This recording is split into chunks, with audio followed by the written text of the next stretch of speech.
वालों को पुलिस जो है वो डिटेन कर रही है। ये कहीं ना कहीं लोकतांत्रिक जो है वो लोकतंत्र का हनन है। भारतीय संविधान का आर्टिकल 19 ये कहता है कि देश के प्रत्येक व्यक्ति को अपने हकूक को लेकर के उनके बचाव को, उनकी रक्षा सुरक्षा के लिए उसको आंदोलन का अधिकार है। लेकिन अगर सरकार आंदोलनकारियों को डिटेन कर रही है, उनको गिरफ्तार कर रही है, उनको आंदोलन करने से रोक रही है, तो आप समझ लीजिए कि संविधान के मौलिक अधिकारों को सरकार कुचल देना चाहती है। अब मैं दूसरे सवाल पर आता हूं। जो आपका सवाल है कि ईवीएम कैसे हटेगी। मैं हमेशा से कहता रहा हूं कि जितने लोग ईवीएम को लेकर के शोर मचा रहे हैं, चाहे वो वामन मेश्राम जी हो, चाहे महमूद प्राचा जी हो, चाहे भानु प्रताप जी हो और अन्य लोग हों जो भी इस आंदोलन में शामिल हैं, उन सबके कहने से ईवीएम नहीं हटेगी और बिल्कुल नहीं हटेगी। मैं पूरी ईमानदारी के साथ कह रहा हूँ, ये लोग समय और पैसा दोनों गलत जगह पर और गलत समय पर खर्च कर रहे हैं। ईवीएम हटेगी कैसे, मैं वो बता देता हूँ। ईवीएम हटेगी मायावती के कहने से, ईवीएम हटेगी राहुल गांधी के कहने से, ईवीएम हटेगी अखिलेश यादव के कहने से, ईवीएम हटेगी उन तमाम गैर बीजेपी के राजनीतिक दल जो हैं, अगर वो एक मंच पर आकर के ये कहे कि ईवीएम से चुनाव होगा तो हम बहिष्कार करेंगे, उस दिन ईवीएम हट जाएगी। या बहन जी ये कहें कि हम चुनाव आयोग का घेराव करेंगे, जिस दिन दिल्ली में बहुजन समाज पार्टी के बैनर तले, समाजवादी पार्टी के बैनर तले, कांग्रेस के बैनर तले और किसी अन्य राजनीतिक दल के बैनर तले 5 लाख आदमी चुनाव आयोग का घेराव कर देंगे और यहाँ पर रहेंगे, खाएंगे पिएंगे, उस दिन ईवीएम हट जाएगी। ये प्रेस कॉन्फ्रेंस करके 100-100, 200 लोगों को बुला करके गिरफ्तारी दिखा करके इससे कुछ नहीं हो सकता है। सिर्फ आप चर्चा में बने रह सकते हो, ईवीएम नहीं हटा सकते हो। तो राहुल गांधी जो भारत जोड़ो यात्रा की बात करते हैं, न्याय यात्रा निकाल रहे हैं, क्या उनको भी जरूरत नहीं है ईवीएम हटाने की? देखिए मेरी बात सुनिए, राहुल गांधी जी की भारत जोड़ो न्याय यात्रा के 5 न्याय। पहला न्याय युवा न्याय, दूसरा न्याय किसान न्याय, तीसरा न्याय स्त्री न्याय, चौथा न्याय श्रमिक न्याय, 5वां न्याय भागीदारी न्याय। यानी उनके 5 न्यायों में कहीं भी ईवीएम का जिक्र है ही नहीं।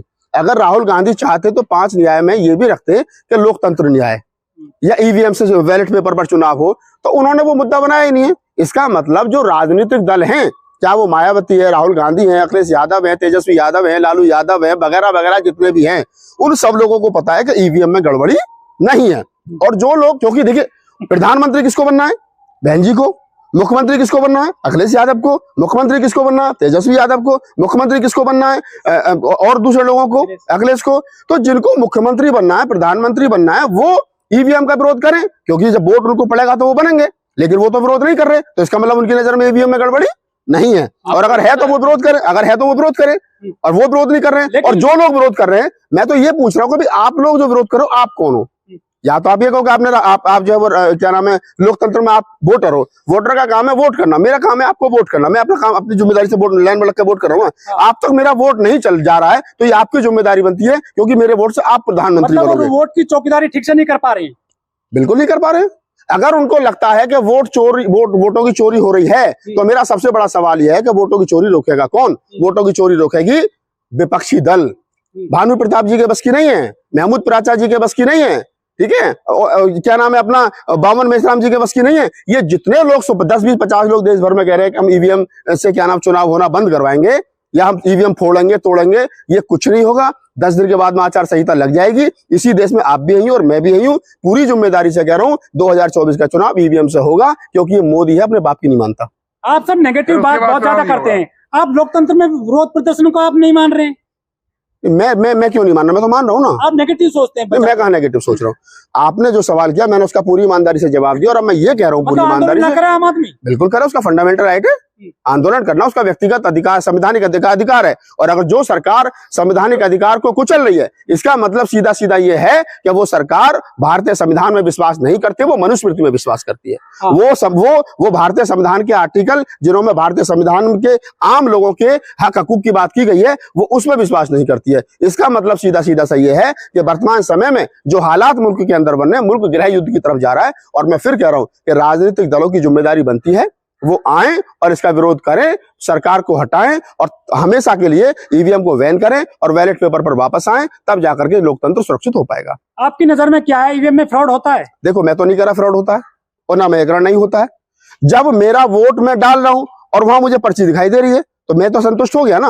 अब जिसको मैं वोट डालना वो करेगा, मुझ तक वोट नहीं है। अब उसका पार्ट शुरू होता है ना, अगर मैं हाथी पर वोट डाल रहा हूँ और मेरा वोट हाथी पर नहीं पहुंच रहा है, तो ये जिम्मेदारी हाथी वालों की बनती है कि मेरा वोट उनके पास तक क्यों नहीं पहुंच रहा है। वो रास्ता चेक करे कहाँ गड़बड़ी, और अगर नहीं पहुंच रहा तो उसका विरोध करें, और विरोध करें तो फिर कैसे करेंगे, कैसे उसको बैन किया जाएगा। तो ये सारा सिस्टम जो है वो बहन जी तैयार करे, अखिलेश जी तैयार करे, तेजस्वी यादव तैयार करे, तमाम वो राहुल गांधी तैयार करे। मेरे करने से कुछ होने वाला नहीं है। लेकिन नेता ये कह रहे हैं कि हम तो विधायक बनेंगे, सांसद बनेंगे, मंत्री बनेंगे, लेकिन नुकसान आम जनता का होगा, उनका विकास नहीं होगा, उनका अधिकार मारे जाएंगे, इसलिए जनता सड़क पर आए। अच्छा एक बात बताओ, मैंने आपकी बात मान ली कि भाई जनता सड़क पर आए, किसके आह्वान पर आए, किसके आह्वान पर आए। अगर बहन जी कहे कि ईवीएम का विरोध करेंगे, चलो दिल्ली नारा दे, तो लोग आएंगे ना। अगर अखिलेश यादव कहे कि चलो दिल्ली, तो आएंगे ना। अगर तेजस्वी यादव कहे चलो दिल्ली ईवीएम के खिलाफ, तो आएंगे ना। ममता बनर्जी कहे तो आएंगे ना, आएंगे ना। अब भानु प्रताप जी कहे चलो दिल्ली, तो कितने लोग आए थे जंतर मंतर पर? 200। वो आए थे, क्या नाम है, वामन मेश्राम जी, चलो दिल्ली, कितने थे? 2000 होते।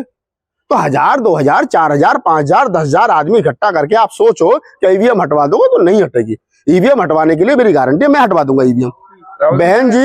बहन जी जो है वो आप बहन जी को बार बार पुकारते हैं क्या, और नेता नहीं है? अरे भाई साहब, मेरी नेता बहन जी है, मैं बसपा को वोट देता हूँ। मेरा सपना बहन जी प्रधानमंत्री बने, उसके रास्ते में कुछ आ रहा तो मैं बहन जी का नाम नहीं लूंगा, तो मैं अखिलेश यादव को प्रधानमंत्री बनाऊंगा। तो बार बार कहते हैं ईवीएम में गड़बड़ी है, गड़बड़ी है। ओहो भाई साहब, गड़बड़ी है तो गड़बड़ी रोकी कैसे जाएगी। अब मैं ये कह दूं कि सामने वाला चोर है, तो चोर है तो चोर को पकड़ेगा कौन? रास्ता क्या है पकड़ने का? या तो तुम खुद गिरफ्तार पकड़ो। कुछ लोग कह रहे हैं कि ईडी सीबीआई से डरे हुए हैं जो राष्ट्रीय अध्यक्ष पार्टियों के, इसलिए नहीं आ रहे सड़क पर।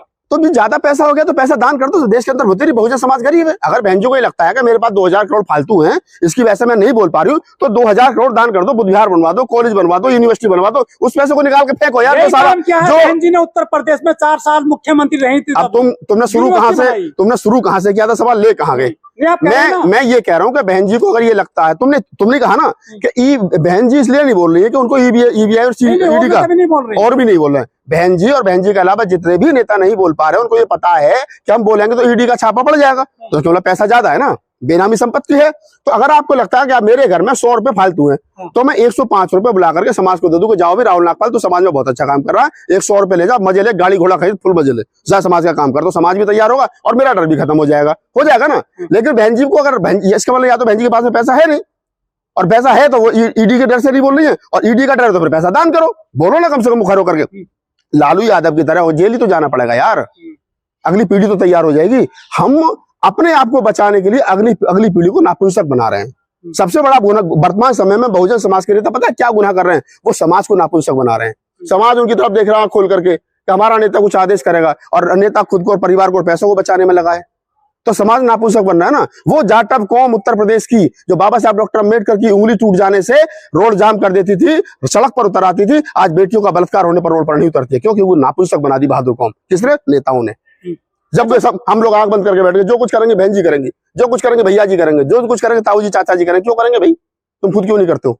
अच्छा, चंडीगढ़ में जो पूरा मामला ये प्रकाश में आया, बैलेट पेपर में जो गड़बड़ी हुई, क्रॉस किए गए वोट, ईवीएम में तो गड़बड़ी नहीं होती है, वो तो सेफ चुनाव होता नहीं ईवीएम से। तो देखिए, मैं ये नहीं कह रहा हूँ कि ईवीएम से चुनाव मत कराओ, मैं कहता हूँ ईवीएम से सेफ चुनाव होता है। जो लोग कह रहे हैं ईवीएम हटाओ, बैलेट पेपर हटाओ, ये गलत कह रहे हैं।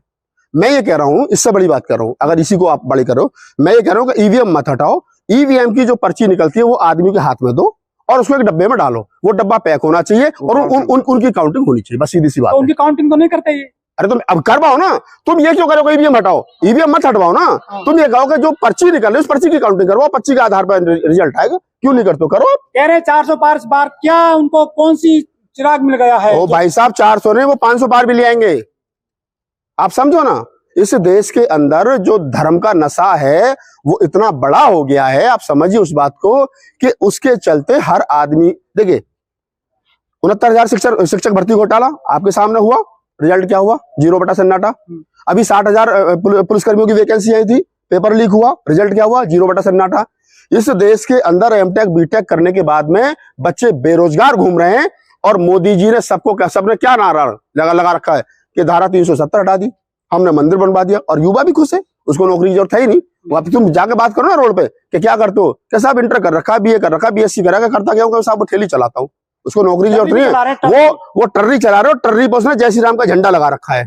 तो वो एमएससी और बीएससी और पीएचडी और एमफिल और बीटेक और एमटेक करने के बाद में जो बंदा अपनी मोटरसाइकिल पर जय श्री राम का झंडा लगा करके घूम रहा है तो उसको धंधे की जरूरत नहीं, उसको झंडे की जरूरत है। आप समझिए मोदी जी ने सही नवज पकड़ रखी है और मोदी जी को मेरी शुभकामनाएं हैं। वो 2024 में पुनः प्रधानमंत्री चुन करके आएंगे और मुझे जैसा लग रहा है वो 400 पार ही आएंगे, ये भी मैं आपको बता रहा हूँ। टूटेगा कांग्रेस का रिकॉर्ड? नहीं, कांग्रेस का रिकॉर्ड, हाँ तो रिकॉर्ड टूट सकता, कौन सी बड़ी बात है। मेरी शुभकामनाएं, मोदी जी प्रधानमंत्री बने, इस देश का SC ST OBC minority backward और पिटे। जब तक ये पिटेंगे नहीं, छितेंगे नहीं, कुटेंगे नहीं, जब तक इनका धर्म का नशा नहीं उतरेगा, ये पिटेंगे छितेंगे तब इनका जाकर हिंदुत्व का नशा उतरेगा। धन्यवाद।